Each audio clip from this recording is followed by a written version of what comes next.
Everyone is telling you to take magnesium for your leg circulation. Your neighbor swears by it. You have seen it on a dozen health videos. Maybe your doctor even mentioned it. And magnesium does have real benefits. I'm not here to dismiss it entirely, but if poor leg circulation is your primary problem, if your feet are cold, your ankles are swelling, your legs are cramping at night, or you feel that heavy laden exhaustion in your lower limbs by afternoon, then magnesium alone is not the answer. And focusing on it while ignoring what the latest vascular research actually identifies as the primary nutritional driver of leg circulation restoration in seniors is costing you months, possibly years, of unnecessary suffering. This channel is dedicated to bringing you the latest evidence based research on senior health in a way that is actually practical and easy to use. If you have not subscribed yet, I would encourage you to do that now so you never miss what we are covering. There is one vitamin, one specific, underappreciated, chronically deficient nutrient that sits at the center of the biological process that determines how well blood moves through your legs.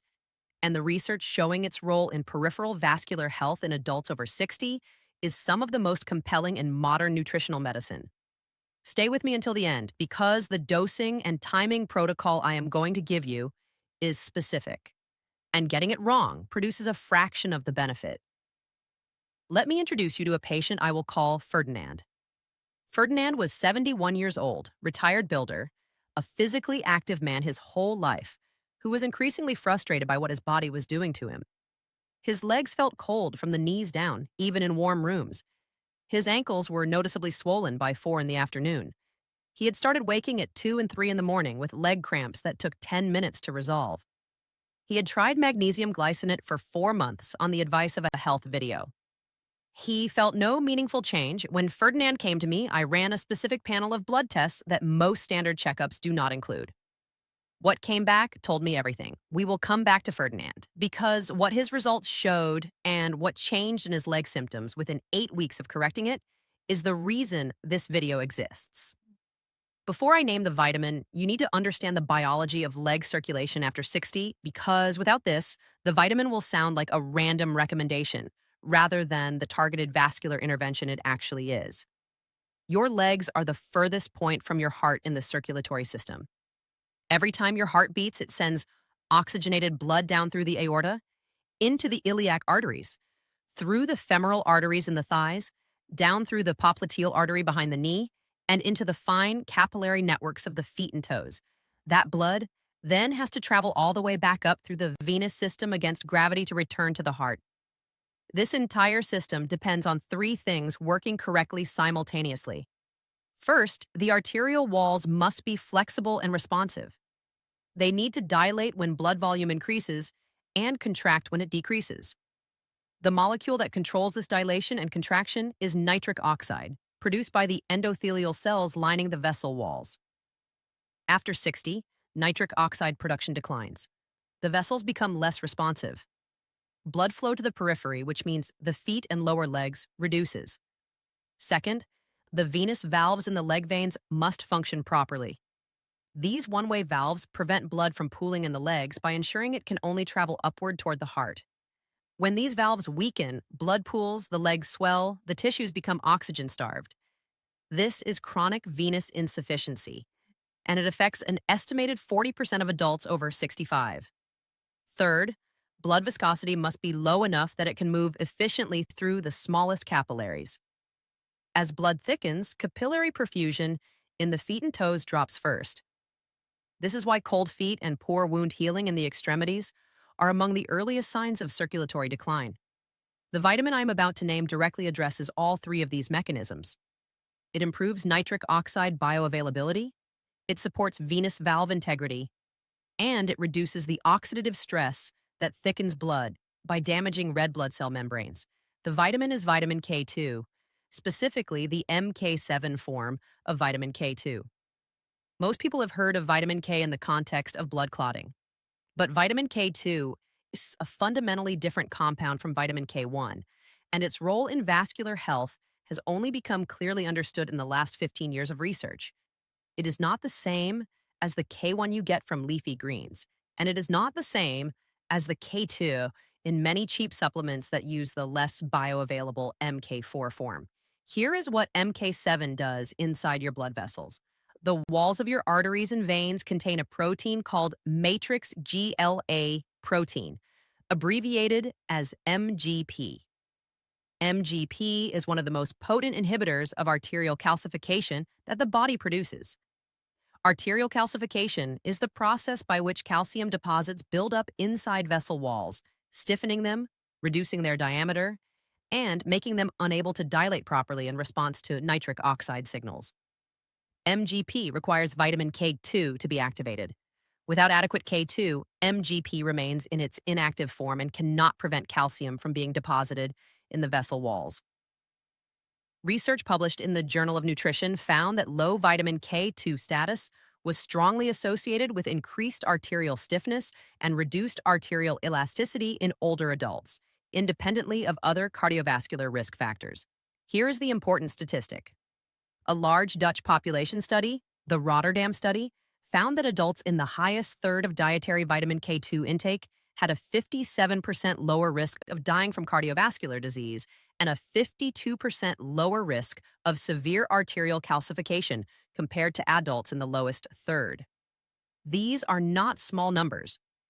A 52% reduction in calcification means dramatically more flexible, more responsive arteries throughout the vascular tree, including in the peripheral vessels supplying the legs.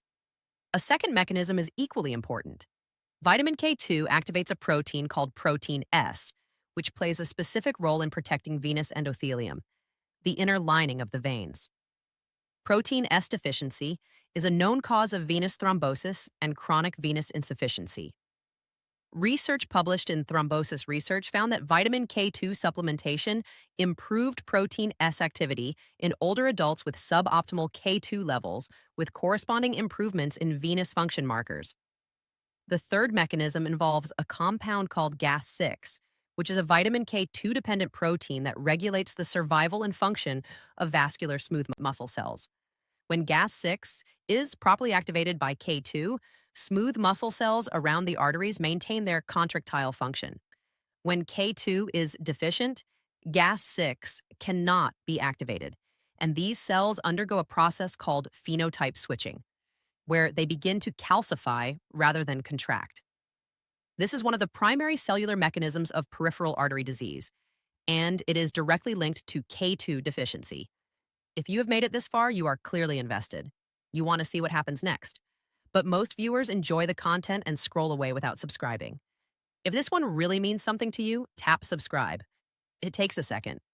If not, you will probably forget this channel exists and miss a lot of great educational content ahead. Over the years in my clinic, I have seen something very simple make a real difference for people over 60. It is not about doing anything extreme. It is about doing the right small things every day. That is why I created a guide called 30-Day Blood Pressure Reset for Seniors. It is a simple, step-by-step plan designed to help support healthy blood pressure through gentle daily routines, light exercises, and clear guidance you can follow at home. Some of my patients have used the same structure and told me they felt more in control of their daily habits and more confident about their readings. I am not opening this to everyone. I am only allowing 30 people to go through it right now because I want to follow up closely and see how each person is doing. If you feel like your current routine is not giving you the clarity you need, click the link in the description or scan the QR code on your screen to get your copy before the 30 spots are filled. And because you are part of this community, I have made it easier with a 70% discount, so it stays affordable for you. After completing your purchase, please drop your email so I can follow up with you personally. I will check in with you through email and help you stay consistent with the plan. Now, let me give you the exact protocol for K2MK7, the protocol, dosing, timing, and the critical cofactor. The effective dose of vitamin K2MK7 for vascular benefit based on clinical research is 90 to 180 micrograms per day for women and 120 to 180 micrograms per day for men. The research supporting the Rotterdam study's findings used dietary K2 intake in this range. Clinical trials on arterial stiffness have used 180 micrograms of MK7 daily as the interventional dose. The form matters enormously. You need MK7, not MK4. MK4 has a half-life of approximately 1 to 2 hours in the body. It is cleared rapidly and does not sustain the tissue levels needed to consistently activate MGP and other K2-dependent proteins. MK7 has a half-life of approximately 72 hours, meaning it maintains active tissue levels throughout the day and night from a single daily dose. Research published in Blood Coagulation and Fibrinolysis confirmed that MK7 produced significantly higher and more sustained carboxylation of K2-dependent proteins than equivalent doses of MK4. Timing: take K2-MK7 with your largest meal of the day. Vitamin K2 is fat-soluble, meaning it requires dietary fat for absorption. Taking it with a meal containing healthy fat, olive oil, avocado, nuts, or oily fish increases its absorption by up to 3 times compared to taking it on an empty stomach or with a low-fat meal. The critical cofactor is vitamin D3. Vitamins D3 and K2 work as a paired system in vascular health. D3 increases the production of MGP and other K2-dependent proteins. K2 then activates those proteins. Without adequate D3, the proteins that K2 activates are not produced in sufficient quantity. Without adequate K2, the proteins that D3 stimulates cannot be activated. They are interdependent. Research from the journal Nutrients confirmed that combined D3 and K2 supplementation reduced arterial stiffness significantly more than either vitamin taken alone. The recommended pairing is 2,000 to 4,000 IU of D3, alongside the K2-MK7 dose, taken together with the same fat-containing meal. One important caution: if you are taking warfarin or any other anticoagulant medication, you must speak with your doctor before taking vitamin K2. K2 interacts with warfarin's mechanism of action and can affect your INR readings. This is a genuine and serious interaction that requires medical supervision. For everyone not on anticoagulants, K2 at the doses described above is safe and well tolerated. I promised I would come back to Ferdinand. His blood test had revealed severely deficient vitamin K, 2 levels alongside below optimal vitamin D3. Both were corrected with a combined daily supplement of 180 micrograms of MK7 and 3,000 IU of D3, taken with his evening meal. At 8 weeks, Ferdinand came back. He asked me to check his legs before I looked at any paperwork. He stood up, rolled up his trouser legs, and pressed his finger against his shin. The pitting edema, the ankle swelling that left an indentation when pressed, which had been present every afternoon for 2 years, was gone. He reported that his nightly leg cramps had stopped entirely in week 5. His feet were no longer cold in the evenings, and the heavy afternoon fatigue in his lower limbs, which he had learned to manage his entire day around, had reduced to something he described as almost normal. He said, "I took magnesium for 4 months and nothing changed. 8 weeks of the right vitamin and I feel like I have my legs back." That is the difference between supplementing broadly and supplementing specifically based on what the vascular biology actually requires. Let me close clearly.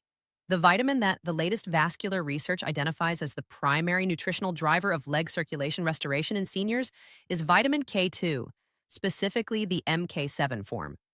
It works through 3 documented mechanisms: activating matrix GLA protein to prevent and reverse arterial calcification, supporting protein S activity for venous endothelium health, and maintaining smooth muscle cell function through Gas6 activation. The protocol is 120 to 180 micrograms of MK7 daily, taken with a fat-containing meal paired with 2,000 to 4,000 IU of vitamin D3. Warfarin users must speak with their doctor before starting. Give it 8 weeks of consistency before evaluating. Arterial calcification reversal and venous function improvement are not overnight processes, but the research is clear that in K2 deficient adults, which describes the majority of seniors in Western populations, the improvement is real, measurable, and clinically significant. Which symptom brought you to this video? Cold feet, ankle swelling, leg cramps, or afternoon leg fatigue? Tell me in the comments. I read every single one. And if someone in your life has been taking magnesium for months without the results they hoped for, share this video with them today. Before you go, I want you to think about Something. Most people keep waiting for the perfect moment to take their health seriously, but that moment usually never comes. That is exactly why I put together my guide, 30-Day Blood Pressure Reset for Seniors. It is made to help you follow a simple daily routine that supports healthy blood pressure without confusion or stress. It includes gentle exercises, daily habits, and a clear plan you can stick day by day. I have seen people in my care feel more confident just by following something structured like this. Right now, I am keeping it very limited to just 30 people because I want to treat it like a small group I can observe closely. Once those spots are filled, I will close it.